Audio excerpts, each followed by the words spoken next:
So I felt pretty shit about myself recently. And even in saying that, there's a recognition that it's not actually me feeling bad about myself. It is the ego. It's the mind-made self judging itself. And actually, it's this thing. It's this entity, maybe the pain body, I guess. This thing that feeds on shame, specifically. And I am wondering if there's been a collective uptick in this, a collective triggering of the pain body in general, maybe specifically this tangent of it that really feeds on shame, on the experience of shame, because it's not just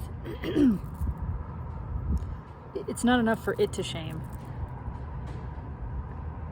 There has to be an identification with it in some form or fashion so that the feeling of shame is actually experienced, and then it's like it feeds on that. And so in order to produce that, it stages this whole production where it plays multiple roles and is essentially talking to itself, and starts out with the shaming voice saying whatever it's saying. You're a piece of shit, you're too this, you're not enough that, whatever it's saying. And then it plays the other side and goes, no, I'm not, I don't want to say that, I don't want to say that about myself, I don't want to feel that, that's not true, yeah it is, you know, you're just worthless, whatever, no, that's no, stop it. It plays both sides because it's trying to get you to identify with at least one of them. Better if you identify with both, which is what I ended up falling into.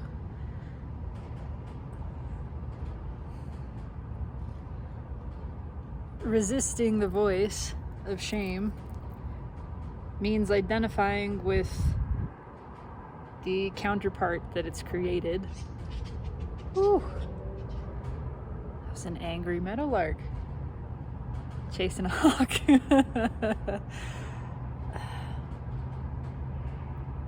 But that's, you know, I wasn't really paying a lot of attention to it. It was just sort of this background noise of feeling bad about myself. And because I wasn't paying attention to it, I started to identify with and as the voice of resistance. The voice that was saying, no, that's not true. No, stop it. And that voice immediately in identifying with it, I am perceiving this other voice of shaming as a problem. It instantly becomes a problem, and that's what ego wants, right? Ego loves problems. It wants to create a problem, so it wants to perceive itself as a problem.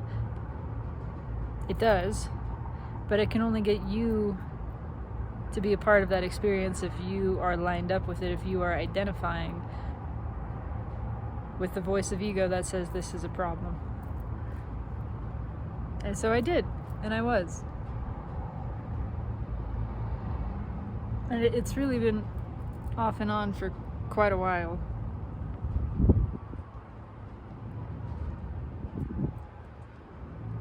But there was an uprising today. And I'm grateful. I'm very grateful for that, because that's what allowed me to finally pay attention to it and escape from it enough. It got gutsy enough. It wasn't getting enough of the juice from this low-level background noise, so it was kind of turning things up. And for a good while, it had me simmering. And then finally, I was in this place of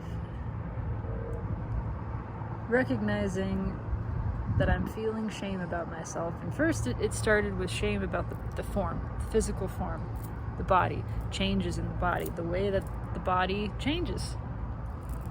And I was able to sit down and journal and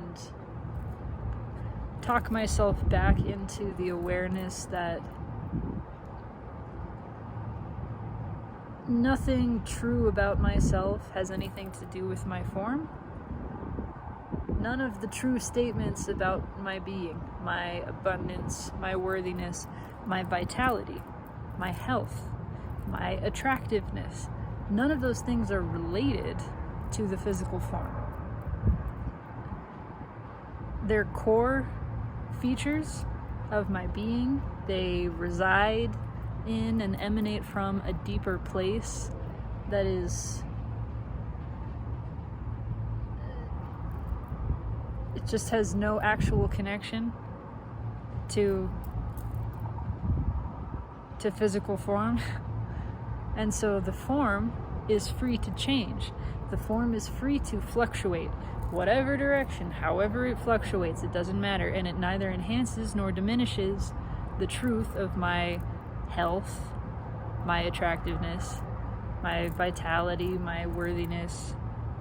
None of those things are correlated to physical form.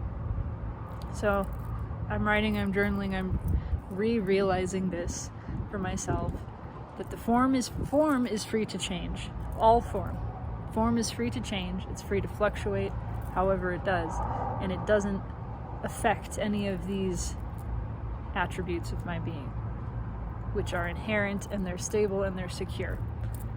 There's no connection here. And almost as soon as I walked myself out of that place, and so I dismantled that offense internally, so I was no longer feeling the same kind of shame, because I had at least this place of stability that I could step back into. Almost as soon as I did that, it picked a different topic. It just said, okay, this is no longer getting a rise. This is no longer producing the reaction that we're looking for to feed from. So we're just going to change tactics. And it picked something else. It said, okay, we can produce feelings of shame around behavior, or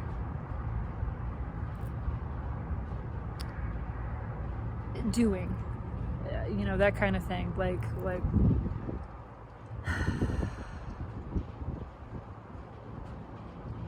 acceptability in the eyes of others, and also just how you're going about creating reality. Like, are you doing it right?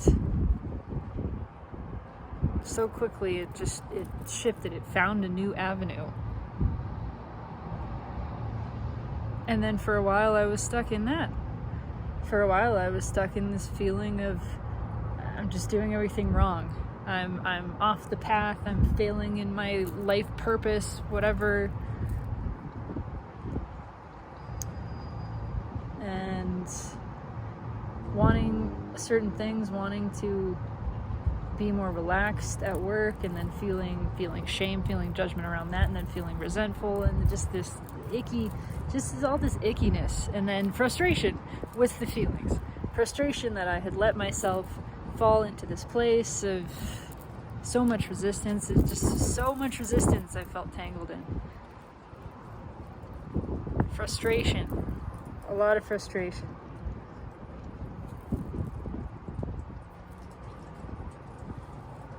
And I was trying to just talk myself into a place of peace again, which doesn't work. Because if you're going straight from resistance to anything, you can't just flip the switch from being negative to positive. It doesn't work that way. And I started connecting the dots, and thinking about earlier, feeling the shame around the physical form, and how, gosh, I felt like I didn't love myself, right? I felt all of this self-hatred, essentially, in some form or another. And I finally just accepted that that's what was happening. I said, I am in the place of not liking myself right now. I'm feeling self-loathing. I'm feeling all of this resistance to my being and judgment of my being. And I can't just go from A to W. If I'm in a place of self-hatred, I can't get into this place of self-love immediately. But then I remembered, as soon as I said that to myself, self-love is not the way that I've been defining it. At least today. I remembered, oh yeah, self-love is not actually positive. True love is not necessarily this positive thing. It's neutral, actually. It's absolute acceptance, and acceptance is neither positive nor negative. It just is. It's fully neutral. That's what pure awareness, which is acceptance, actual acceptance, is. It is neutral. It has no judgment in it. There is no judgment of good or bad. It's just yes, this is what is. It's that kind of yes. It's the all-empowering, all-inclusive, unconditional yes of just saying this is what is. Yes, this is true. Yes, this is happening. Yes, this is fact. Yes, this is real. That's it. And that's really what love is. Love is acceptance. Absolute acceptance. And absolute acceptance can then turn into, can be amped up very easily. From that place, once you get to neutral, it's very easy to shift it into positive. It is not easy to shift from negative to positive, but you can shift from negative to neutral. It's like changing gears. It's a rough ride if you're jumping from first to fifth gear. That's just not, it's not gonna work well. But if you take that space in between to shift into neutral, get your RPMs up and then pop it into a higher gear, it's so much easier. It's so much smoother of a transition.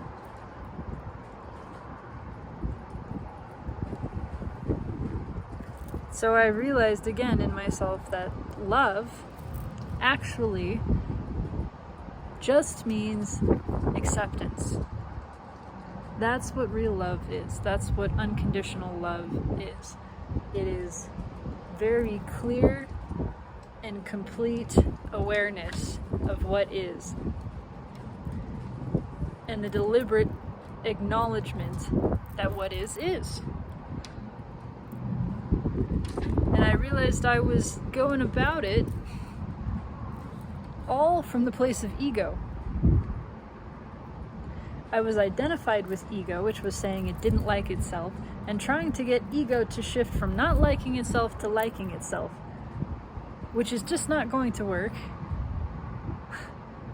Because ultimately ego is a program that is designed to reject. The programming of ego fundamentally rejects everything. That's what it does. It's spirit, which is what ego is sort of based on, that has the power to approve. And when we step back from ego and into the space of spirit, which we can only access through the neutrality of soul, that's when we can reach this true, positive, uplifting, masculine type energy that is approving, that is permitting, that is saying yes in a way that is with forward motion.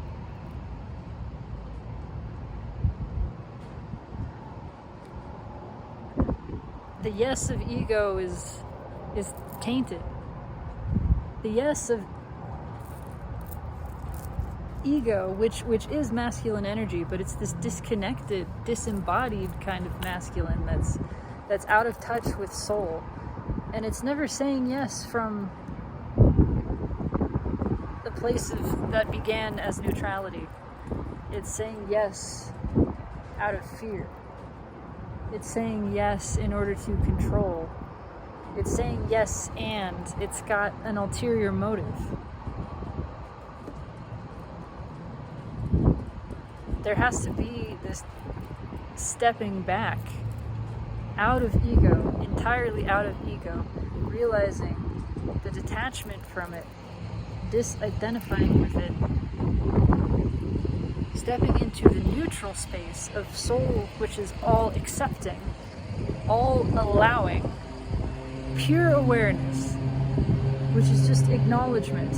Yes, this is what it is. That's the yes. That's begins the truth. There's a truth in this yes that is just saying this is what is. And from that place, we can clearly see it's like the vision is actually wiped clean from there. You can see, oh my God, yes, not only is this what is, but actually it's beautiful. Actually yes to this. It becomes the genuine positive yes. You start to feel this uplifting, true gratitude, a true positive affirmation, not the positive affirmation that is bullshit. That is the fake it until you make it. This is different. This is different. You're not faking it. There's no faking it. You stepped into the place of neutrality, and from the place of neutrality, you finally had access to genuine positive motion. But you had to say yes to neutrality first. If you're trying to get from negative to positive, and you're just mashing positive over the negative, you're just rubbing it all on top of it, nothing is changing underneath. If you're just identified with one of those two voices, neither of which is you, neither one of those voices is you. There's the voice that's saying, no, you're shit, you're ugly, you're lazy, you're worthless. And then there's the voice that's saying, no, I'm not, I'm beautiful, I'm perfect, I'm everything. But if you are arguing, if you're either one of these voices that is arguing, you're just adding to the resistance. Nothing is actually happening. You're perpetuating the cycle. You're guaranteeing there's going to be more of that negative energy. It's feeding. That argument is fueling this entity that is feeding off both sides of it. It doesn't care which side you're identified with. As long as you're identified with at least one, you're a part of the argument. You're a part of the play. You're a part of the internal drama that's feeding it. The only way out of that and into genuine positive affirmation is to stop arguing and to just say, this is what's happening. There is an argument taking place. There is self-loathing being experienced. This is happening right now. I am identifying with something that doesn't like itself. That's happening. Okay. Yes, this is happening. Yes, let's get really real about what's happening right now. Just that. Right now, I am not feeling love for myself. Right now there is tension. Right now there's anger, there's anxiety, there's frustration. Right now there's a disconnect from my body. Right now there's a feeling of disconnect in general. There's a feeling of separation. Right now there's a feeling of worthlessness. Right now something inside is feeding off of all of that. It's feasting. Okay. This is what is.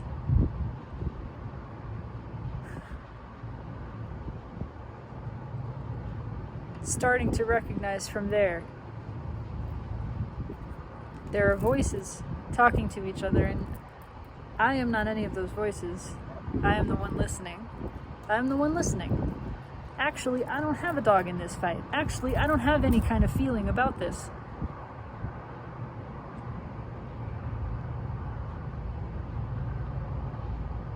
Actually, this whole play, this drama is taking place, and I am just watching it. I'm just listening. I'm watching it unfold. And it is unfolding. It is happening. That's what's happening right now. And now I have this space. Now this new space has opened up. Now that I am, even just for a moment, not identifying with any of the voices, but identifying as the listener, as the observer, as the stage upon which this production is occurring. Now I have the ability to say yes and to mean it. Because it starts with the neutral yes of, I see that this is taking place. Yes, this is happening.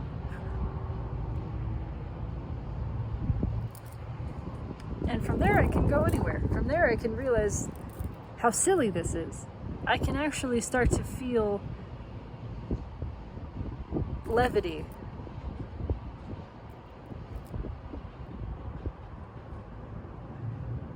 I can laugh at the absurdity of this play, not in a judgmental way. I'm not judging it as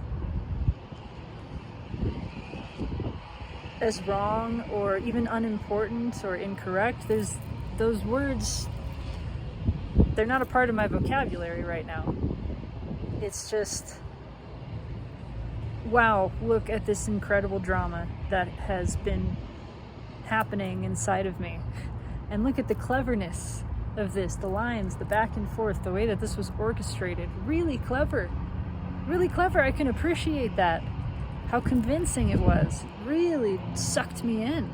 That's amazing. That's good writing, right? And I can applaud that, but I can also laugh at it. Because I'm no longer a part of it. I'm no longer a part of this drama. It doesn't affect me. And now, from this place of being unaffected, I can step into appreciation.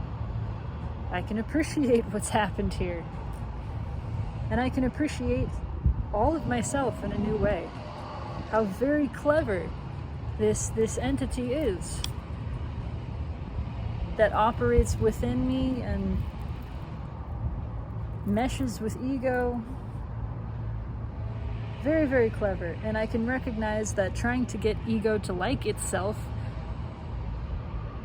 is a fool's errand, is silly, is never going to work.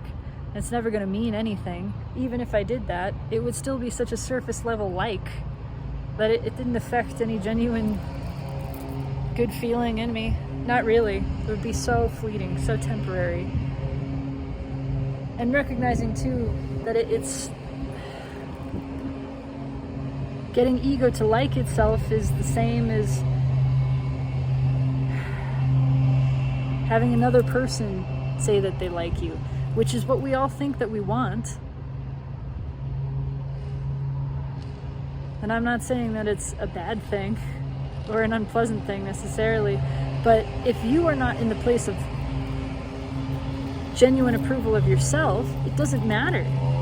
It doesn't matter. The person that you admire and respect the most can tell you, can look you in the eye and say you are perfect. You're amazing. And maybe there's a little something in you that you're recognizing as yourself, and maybe it speaks to that part of you, your soul, your spirit, that knows that truth and starts to call that forward. But really, if you're not in touch with that part within you that has already said yes to yourself and is then maybe remembering that, having itself reminded, it doesn't make a difference. What you want is to accept yourself, and someone else accepting you can help you get to that point, but it's not a substitute. It's not a substitute for your own self-acceptance. The love of another, the love of anything outside of yourself is not a substitute for your own love for yourself. It's a beautiful thing. It's a beautiful thing. It's a thing to cherish, but it's not going to fill that space. Only you can fill that space. That hole is there for waiting for you to love yourself. That's the only thing that can fill it.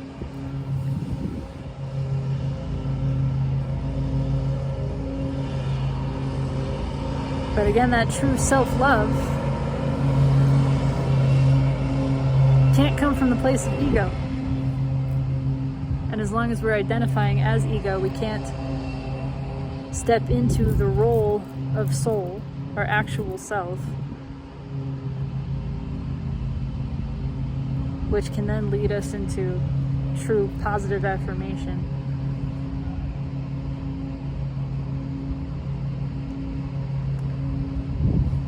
This is a rambling expression, as usual, but it's just what I felt like saying.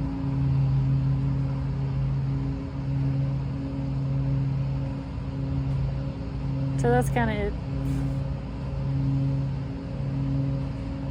I'm really curious to know. I really feel that there's a collective aspect to this, that as we are ascending, which we are, all these threads that we haven't quite tied up from the past, from existing in lower, denser dimensionality, are coming to the surface again and again and again in bigger and bigger ways. Because we can't push them away the same way that we used to. We can't deal with them the way that we used to. All of the kind of patchwork, band-aid, covering up solutions that made things feel better are not working anymore. And it's becoming obvious. And it's pushing us into this place of realizing I can't go about healing this the way that I thought that I could, or thought that I was, or was supposed to. It's just not working. And I think it's pushing us into realizing what it takes is acceptance. Realizing that there's nothing broken. There's simply something that is. There is simply something that exists. And if we just accept that it exists, we start to disidentify with it. If we're no longer one of those voices, we're just listening. And in listening, there's acceptance, right? In just listening, just observing, now we're taking the role of ourself. Pure awareness, pure acceptance. This is what is. It's within me, and I'm no longer trying to change it. I'm no longer identifying as one of these voices that's judging in some form or another. It's acceptance, and acceptance is love. And that is what heals the schism. It's not trying to change, not trying to fix, not trying to push something away, not resisting. Just listening, just observing, just allowing. And in that acceptance, the gap closes. It closes itself. In the creation of space, this is the most beautiful thing.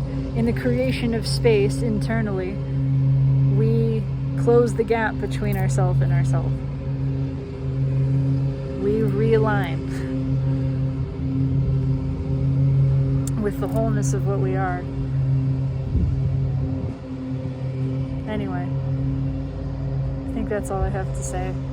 Whether or not that made any sense doesn't matter. I trust that it resonates in the way that it's intended to resonate.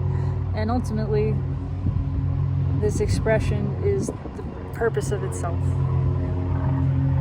It's not seeking to achieve some other end. It's aware that its value is inherent.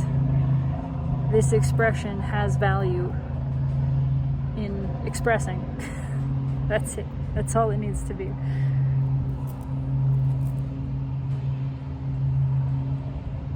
That's all I got. Have a beautiful evening.